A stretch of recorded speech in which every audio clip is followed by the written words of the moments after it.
Muy buenos días para todos. Disculpen los problemas técnicos que realmente nos han complicado la mañana, pero acá estamos con el equipo técnico para poder solucionarlo y ahora creo que sí estamos al aire, en vivo y se está escuchando bien, ¿no es así? Así que bueno, como decía, mi nombre es Emiliano Vitti, soy misionero aquí de Palabra de Vida y vengo de Argentina, hace 3 meses ya que estamos aquí. Y bueno, ustedes ya me conocen la mayoría porque he compartido la Palabra de Dios con ustedes hace 2 meses atrás y hoy tengo el privilegio de poder compartir nuevamente con ustedes.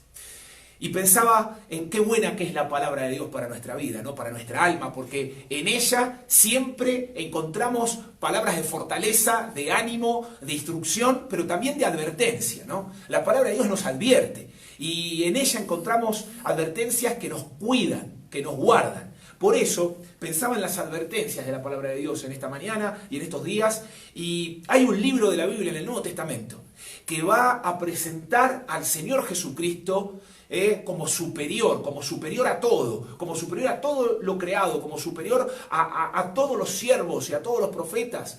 Y ya sabemos de qué estamos hablando, ¿no? Del libro de Hebreos, claro que sí, libro precioso que me encanta en lo personal.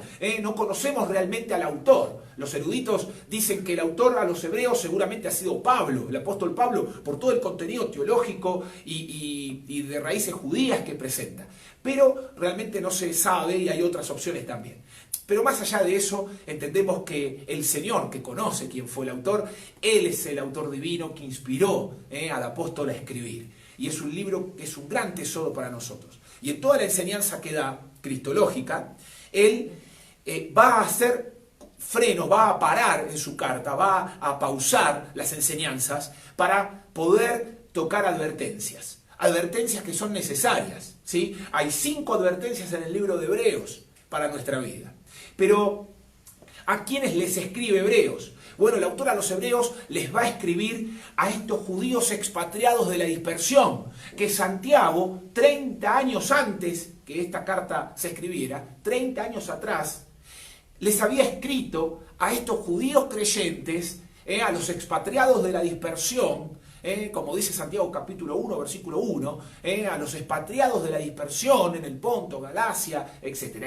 ¿Y por qué? Porque estos judíos que habían aceptado al Mesías, a Jesús como el Mesías, y habían puesto su fe en Él para salvación, estaban siendo perseguidos, tuvieron que escapar de la persecución que se gesta en Jerusalén y luego en todo Judea.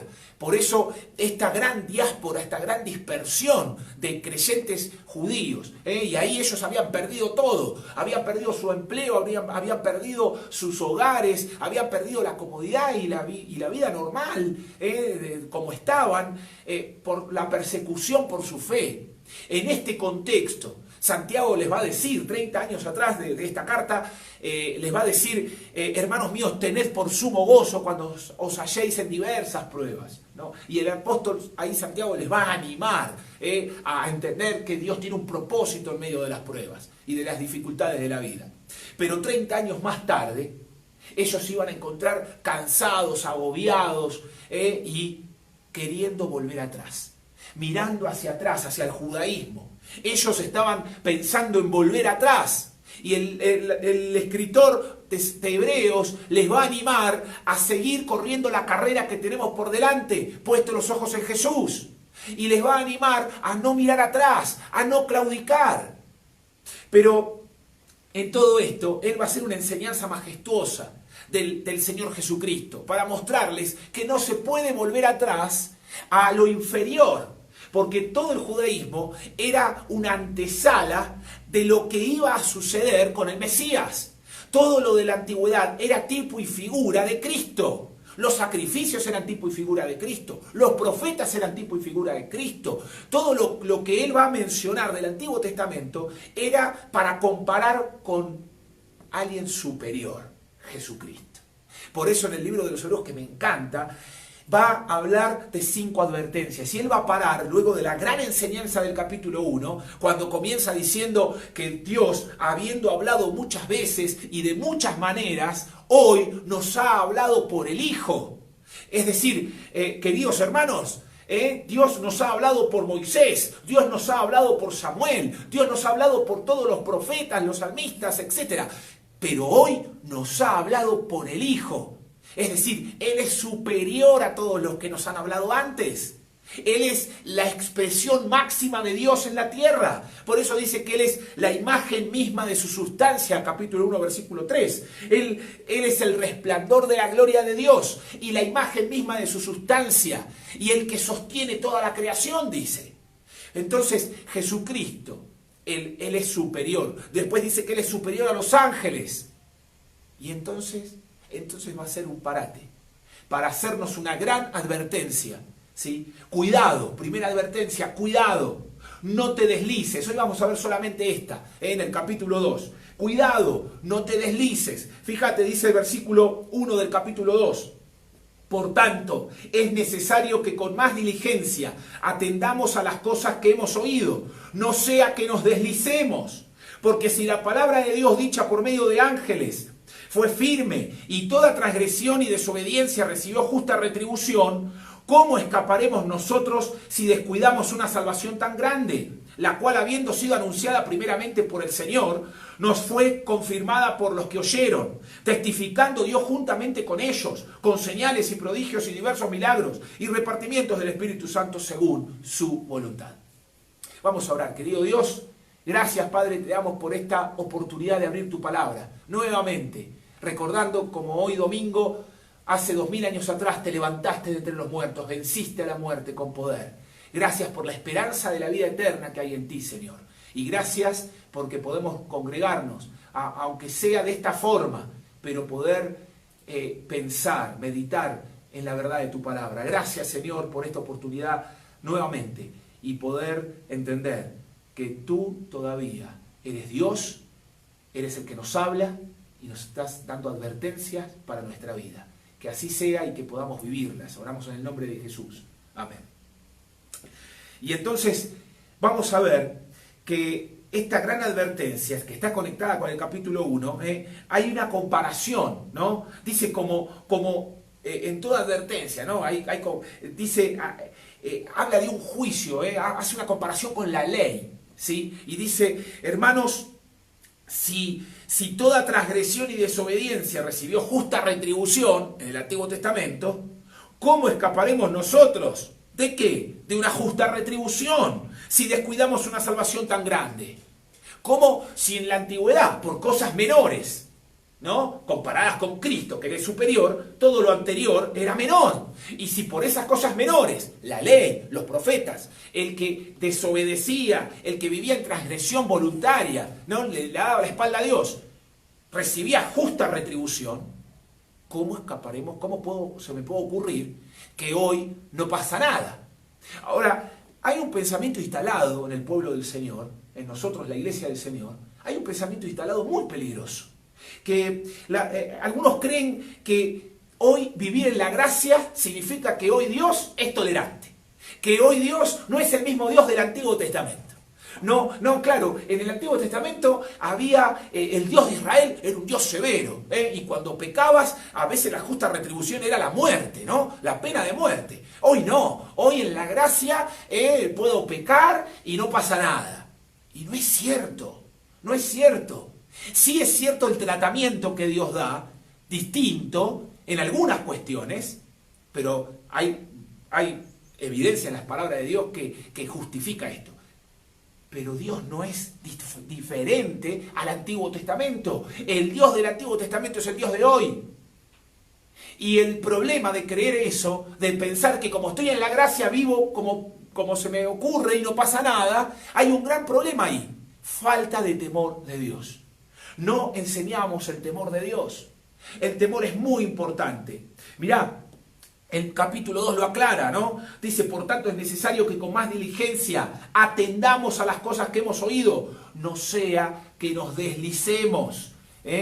Cuidado, es una gran advertencia al temor de Dios, ¿sí? El peligro de deslizarnos, Vamos a hablar ahora del temor de Dios un poquito más, pero el peligro de deslizarnos, hay un peligro. Cuando hay una advertencia es porque hay un peligro, ¿no? Encontramos un cartel de cuidado, hombres trabajando, y hay un pozo, y en ese pozo hay unas maderas alrededor, unas vallas, ¿no? Para no caernos en el pozo. Y dice, cuidado, hombres trabajando. Es una advertencia general, ¿sí? De repente no hay nadie trabajando ahí, pero claro, hay un pozo. Entonces la advertencia está porque hay un peligro de caernos ahí, hay un peligro de lastimarnos y hasta nos puede costar la vida.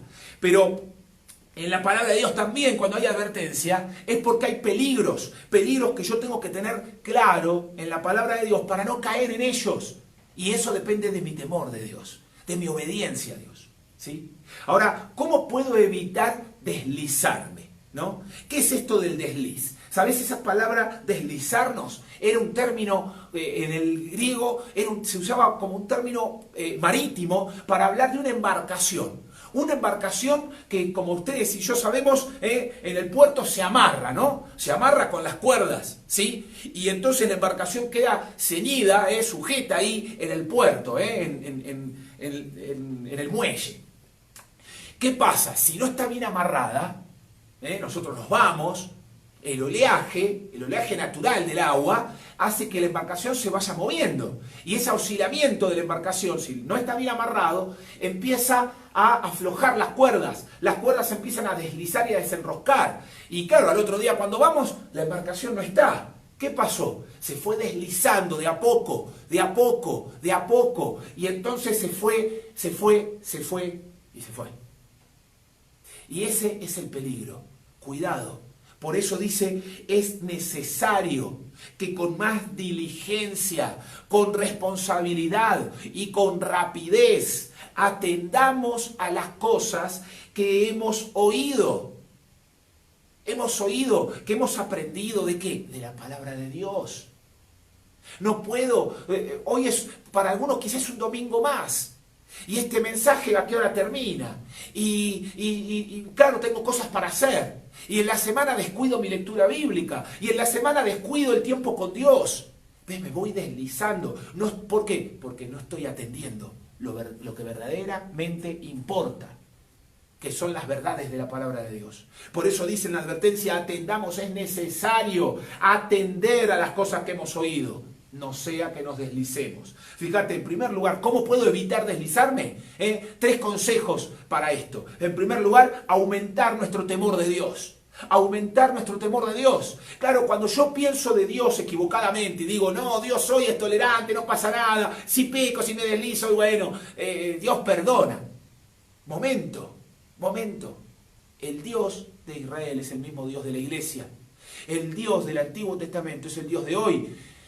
Él es inmutable. Santiago 1, capítulo 1, versículo 24, dice que en Él no hay sombra ni varianza. Él no cambia. Entonces no puedo pensar ese error de que hoy Dios es diferente. ¿Qué me cuida? El temor de Dios. ¿Qué es temor de Dios? ¿Sabes? El temor de Dios, básicamente, sencillamente, es ser conscientes de quién es Él y de quién soy yo. Cuando yo entiendo que el Dios eterno, el Dios infinito, el que hizo toda la creación, el que creó todas las cosas, también me creó a mí, que Él es un Dios santo, que Él es un Dios todopoderoso, que Él es un Dios que aborrece el pecado y ama al pecador, pero que Él castiga el pecado y es tan justo que tuvo que morir su propio Hijo para cargar la culpa del pecado del pecador, para ocupar el lugar del pecador. No es solamente el perdón de palabra, bueno, te perdono, decreto perdón. No, en la justicia de Dios, Él es tan justo y santo que el pecado merece justa retribución, porque es un juez justo. Como juez justo, el delito tiene que ser pagado. Y el pecado es infracción de la ley, es delito. Así lo dice Juan en su primera carta. El pecado es infracción de la ley, el pecado es delito ante Dios. Y como juez justo, Él tiene que asignar el castigo correspondiente. Por eso carga toda la culpa Jesucristo, quien no tenía pecado, quien no tenía culpa, porque era necesario que un justo muera por los pecadores. ese gran Dios que tenemos, que pudo habernos hecho así, borrado de una vez, no nos borró del mapa, vino a rescatarnos. Él pudo haber eliminado esta creación y haber hecho otra, pero no lo hizo. Nos dio la oportunidad de ser salvos en la vida de su Hijo. Por eso es tan importante que entendamos que no podemos descuidar esta salvación tan grande, dice el apóstol. No nos deslicemos, atendamos. Por eso dice aumentar nuestro temor de Dios. ¿Y cómo aumentás? ¿No? Un día deberé dar cuentas. Tengo que ser consciente de que un día, no solamente saber que Él es Dios y todo lo que Él es y estudiar su persona, porque eso aumenta mi temor de Dios, pero también entender quién soy yo. Yo soy un grano de arena minúsculo en el vasto universo de Dios y Él puso sus ojos sobre mí. ¿Quién soy yo para que Dios pose sus ojos sobre mí y sobre ti? Pero en el temor de Dios vos te das cuenta quién es Él y quién sos vos. Él es infinito, eterno. Yo no soy nada. Yo no soy nada. Y aún así me amó. Y me amó hasta morir por mí. Para salvarme. Ahora también tengo que entender que la falta de temor trae toda clase de locuras en la vida. Trae toda clase de imprudencias. Porque al no tener temor de Dios, pienso mal acerca de Dios. ¿En qué sentido? En que, no, pero no pasa nada. Bueno, pero mirá cuántos hacen cosas terribles y no les pasa nada. ¿Ves? Perdiste el temor de Dios. Y vos decís, pero el temor es bueno, Emiliano. Claro que es bueno. Y si no, fíjate cómo, si yo te dijera, meté los dedos en el enchufe, meté un alambre en el enchufe, jugá con la electricidad, ¿lo harías? ¿Sí? Mira, yo acá tengo unos cables, mirá, ya te quiero mostrar esto. Tengo unos cables acá, algunos están ahí, mirá, pelados, Está todo medio... Yo te digo, vení, toca acá. ¿Vos tocarías? No. ¿Por qué? Porque sos consciente del peligro. Eso es temor. Sos consciente del peligro, por eso el temor te cuida. El temor es bueno porque nos cuida de los peligros. El temor se alimenta del conocimiento. Si yo no conozco a Dios, no tengo temor de Dios. Si yo no conozco que la electricidad es peligrosa, la voy a tocar, porque no sé que es peligrosa. Pero cuando, yo me acuerdo mi hijo al año y medio más o menos, estaba ahí caminando y él se pone a desenroscar una lámpara ahí del dormitorio nuestro. Y yo soy ingeniero, ¿no? Entonces conozco también un poco cómo es la electricidad. Y digo, yo quiero que él aprenda el peligro de la electricidad. Pero lo tengo que cuidar. Claro, en casa teníamos un disyuntor, ¿no? Si vos tocas con los dedos el enchufe, enseguida salta el disyuntor y se corta la luz, que es diferente a una térmica, una llave térmica. Es diferente. El disyuntor salta en esa variación que hay cuando un cuerpo humano toca la electricidad, básicamente. Entonces, jugando con eso, digo, bueno, lo voy a dejar, no le voy a decir nada. Yo estaba mirándolo, él no sabía que yo estaba ahí, y él desenroscó. Yo ya le había advertido que no lo haga, porque ya otras oportunidades lo quiso hacer. Entonces, en su desobediencia, yo lo dejo avanzar, él saca el bombillo y mete el dedo en el lugar. Y pegó un grito y vino corriendo y me dijo, papá, me hizo tiritití. Y lloraba. Y yo me moría de risa por dentro, el pobrecito, y lo consolé. Y ahí le dije, hijito, yo te había dicho, es peligroso. Y llorando me decía, sí, papá, tenés razón. Hijito, ¿qué trae la desobediencia? Dolor. Y sabes, esa enseñanza hasta el día de hoy tiene 8 años, y sigo recordándole en cada vez que él desobedece en algo, ¿qué trae la desobediencia, hijo? Y él lo sabe, y él te dice, dolor, papá. Sabes, es necesario conocer a Dios y tener temor de Dios. El temor no es malo, el temor me cuida, y así como me cuida de los peligros, conocer a Dios me cuida, porque al conocer más a Dios me doy cuenta de lo tremendamente santo, de lo tremendamente poderoso que Él es, y entonces digo, momento, yo no puedo vivir así, yo no puedo elegir esto, porque ofende a Dios, y conozco a Dios, y yo no le quiero ofender. En segundo lugar, no solamente que tengo que aumentar el temor de Dios en mi vida, también tengo que ajustarme a los principios bíblicos. ¿Cómo puedo evitar deslizarme? Bueno, en primer lugar decíamos aumentar el temor de Dios, pero en segundo lugar decimos ajustarnos a los principios bíblicos. ¿Qué es esto? Bueno, hay preceptos y principios. Y acá hay que aclarar esto, ¿no? Para que todos entendamos de qué estamos hablando. Preceptos. Los preceptos son las órdenes, son los mandamientos de la palabra de Dios, ¿sí? Por ejemplo, no robarás, ¿sí? Es un mandato. ¿Tengo que ponerme a discernir si está bien o no está bien? No. Dios dice no robarás. Dios da un precepto ahí. Es algo que no podemos empezar a tirar de que sí, que no. No, Dios dice no. Es muy claro. Pero los principios son instrucciones generales. Los principios, a diferencia de los preceptos, los principios son instrucciones generales. Como decía hoy, un cartel amarillo dice precaución, ¿no? Hombres trabajando. Es una advertencia general. Quizá están trabajando, quizá no, porque se terminó el horario, pero hay un peligro ahí, ¿sí? Entonces vos decís, bueno, en un principio, ¿dónde pongo la valla?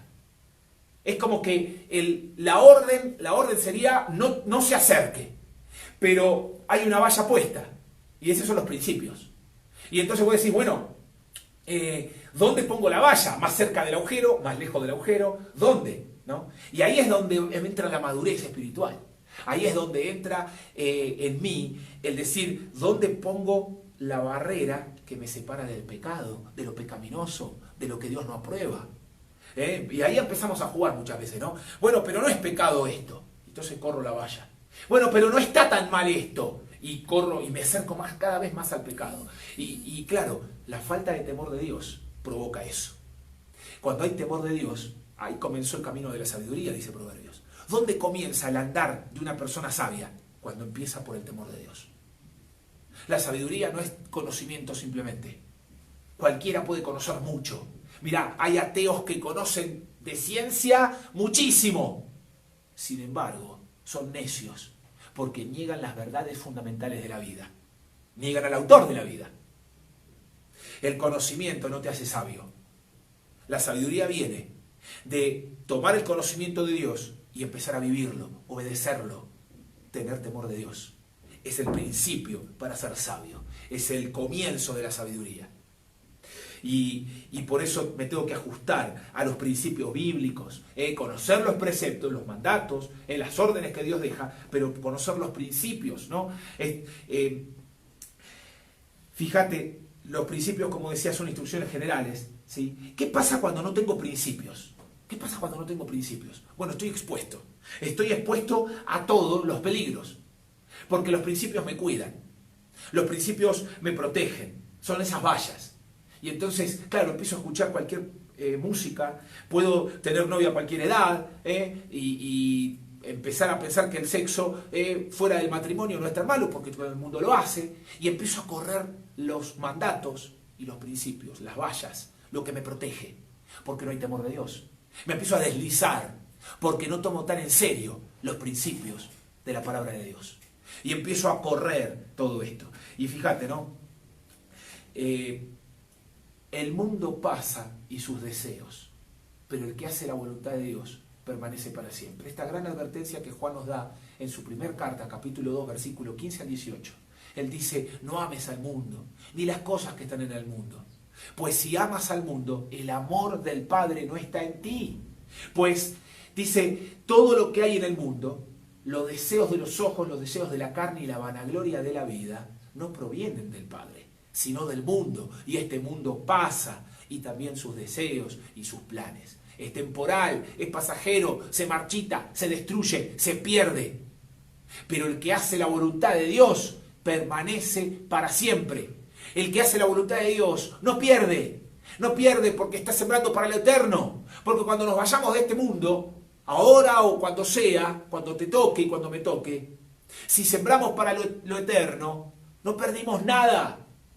Y sembrar para lo eterno es obedecer los principios de la palabra de Dios y sus preceptos. Es tener temor de Dios para no deslizarnos cuando nos alejamos de Dios. Estamos dando la espalda a esta gracia infinita, a este Dios amoroso que dio su vida por mí, pero que no solamente para darme vida eterna y salvación, sino para darme propósito en esta vida. Dios tiene propósito en esta vida para usted, hermano, y para mí. Y Él quiere que vivamos esa vida que Él tiene para ti y para mí. Mira, ya terminando, un tercer consejo, ¿cómo puedo evitar deslizarme? Vimos en primer lugar aumentar nuestro temor de Dios, en segundo lugar ajustarnos a los principios bíblicos, pero en tercer lugar apreciar esta salvación tan grande. Apreciar, dale valor, el valor que merece esta salvación tan grande. Dice el apóstol ahí, porque si la palabra de Dios dicha por medio de ángeles, y toda transgresión y desobediencia recibió justa retribución, ¿cómo escaparemos nosotros si descuidamos una salvación tan grande? Una salvación tan grande. Apreciala. Esto de tan grande, ¿no? ¿En qué consiste esta salvación? Decíamos recién el sacrificio de Cristo, lo que le valió a Él, lo que le costó a Él. A mí la salvación no me cuesta nada, porque no depende de mí, ni de mis actos, ni de mis obras. Yo no puedo hacer nada por mi pecado, no puedo cambiar lo que soy. Soy pecador, nací en pecado. La Biblia dice que nacimos siendo pecadores. Todos nosotros, no hay ni siquiera uno, dice Romanos capítulo 3. No hay ni aún uno que pueda decir yo nunca pequé. No. De hecho, tú y yo no nos convertimos en pecadores la primera vez que pecamos. No, no es así. Pecamos porque somos pecadores. Un perro no se convirtió en perro cuando levantó la patita para hacer pis o cuando ladró. Hace esas cosas porque es perro. Nosotros, por naturaleza, somos pecadores. Por eso el Señor Jesucristo en Juan capítulo 3, versículo 18, ahí hablando con Nicodemo, dice: el que cree en el Hijo tiene vida eterna, mas el que no cree en el Hijo ya ha sido condenado. Es pasado perfecto. ¿Por qué ha sido? Ya ha sido, ¿sí? Ya fue decretado su condenación. ¿Por qué? Porque todo ser humano que viene a este mundo ya está bajo condenación porque es pecador. Nace siendo pecador. Nace habiendo fallado a Dios. Ya nacemos fallados. Eso está diciendo. Y entonces, ¿cómo salgo de ese destino tan triste? Justamente en ese amor que Dios tuvo por nosotros, que nos miró estando perdidos. Y nosotros, cabeza dura que somos, orgullosos, tenemos más de 3.000 religiones en el mundo. Católicos, mormones, testigos de Jehová, de todo, hay de todo, ¿sí? ¿Y qué está mal? No quiero hablar de qué está mal o bien de las religiones. Simplemente una religión no puede salvar. Las buenas obras no pueden salvar. Por eso es Cristo el que puede salvar. El apóstol Pedro dice en Hechos 4:12, y en ningún otro, más que en Jesucristo, en ningún otro hay salvación. Porque no hay otro nombre bajo el cielo dado a los hombres en quien podamos ser salvos. No hay otro que nos pueda salvar que Jesucristo. Jesucristo mismo lo dice así en Juan 14:6. Él dijo: yo soy el camino, la verdad y la vida. Nadie puede ir al Padre si no es a través de mí. Es decir, cuando las religiones dicen todos los caminos conducen a Dios, Jesucristo dice es mentira. No todos los caminos conducen a Dios, porque yo soy el camino. Cuando Él dice yo soy el camino para llegar a Dios, Él no dice yo soy un camino. Él está diciendo claramente yo soy el único camino. Hermanos queridos, quiero que me acompañe rápidamente Salmo 49, versículo 7. Mirá lo que dice. Ninguno de ellos podrá en manera alguna redimir al hermano, ni dar a Dios su rescate, porque la redención de su vida es de gran precio y no se logrará jamás, para que viva en adelante para siempre y nunca vea corrupción. Ya en el Antiguo Testamento se habla de la redención del alma y se dice que no se logrará jamás redimir el alma de un hombre, pagar. Redimir es pagar para comprar. Dice, no puedo rescatar, no puedo hacer un pago por el alma de un ser humano perdido. No hay manera, no se logrará jamás ese pago, porque es una deuda infinita. De eso se trata. Por eso Cristo pagó la deuda infinita con su propia vida. Por eso Él no solamente era 100% hombre, sino 100% Dios. Y este Dios eterno se hizo hombre y se puso límite en el tiempo del hombre. Entró en nuestro mundo. Vivió como uno de nosotros, creció, tuvo que aprender todo lo que un ser humano aprende desde que nace. Y vivió la experiencia humana completa, eso lo dice en el capítulo 2 más adelante, ¿no? Él vivió la esperanza, él vivió la experiencia del ser humano completa. Dice ahí en el versículo 14 del mismo capítulo 2, así que por cuanto los hijos participaron de carne y sangre, él también participó de lo mismo. Nosotros participamos de carne y sangre, ¿ves? Él también, siendo Dios, participó de lo mismo. ¿Para qué? Para destruir por medio de la muerte. Por eso Él murió, porque a través de la muerte, dice, al que tenía el imperio de la muerte, esto es al diablo. Él venció al que tenía el imperio de la muerte, al diablo. Y librar, ahí está, ¿ves? Y librar a todos los que por el temor de la muerte estaban durante toda la vida sujetos a servidumbre. Gente que está detrás de las religiones y cree en la religión por causa de la muerte, miedo al más allá, que viene después de la muerte. Y ese miedo que consume a todo ser humano le hace tomar decisiones en esta vida, decisiones en cuanto a buscar un Dios, una religión, un camino, y se están perdiendo, porque no hay otro nombre bajo el cielo dado a los hombres en que podamos ser salvos, Jesucristo.